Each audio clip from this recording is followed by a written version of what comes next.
এই তো।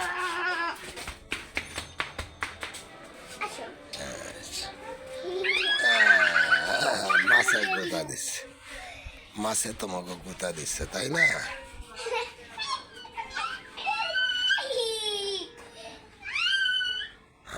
দুজনে মাছে আর ময়না পাখিতে মারামারি করতেছে না?